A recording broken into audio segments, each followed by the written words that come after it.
जी नाज़रीन, करमपुर मावा सां अफ़सोसनाक ख़बर जी आगाही शेयर कंदा हलूं। करमपुर भरिसां करमपुर जे ॻोठ रईस अला वधायो चाचड़ में चाचड़ बिरादरी जे घरनि खे बिजली जी तार मां चिणग उथण सबबि बाहि लॻी वई आहे, जंहिंजे नतीजे में कोठाणनि रसूल बख़्श चाचड़, अब्दुल हलीम चाचड़, हाजी ख़ान चाचड़, नज़रमुन चाचड़, हादी बख़्श चाचड़, अब्दुल वहाब चाचड़, इमदाद चाचड़ समेत 15 ॻोठाणनि जा घर सड़ी रख थी विया आहिनि। बाहि सबबि ॻोठाणनि जो सॼो अलाह तला सड़ी रख थी वियो आहे।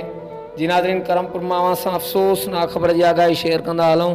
करमपुर भरिसां करमपुर जे ॻोठ रईस अला वधायो चाचड़ में बिजली जे तार मां चिणग उथण सबबि चाचड़ बिरादरी जे घरनि खे बाहि लॻी आहे, जंहिंजे नतीजे में 15 ॻोठाणनि जा घर सड़ी विया आहिनि।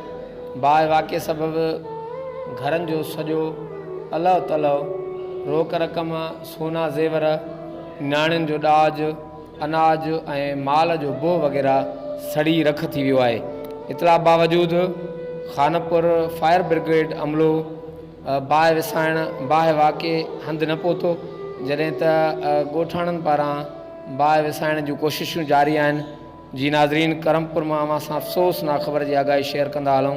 करमपुर भरिसां ॻोठ अला वधायो चाचड़ में बिजली जी तार मां चिणग उथण सबबि चाचड़ बिरादरी जे घरनि खे बाहि वकोड़े वई आहे।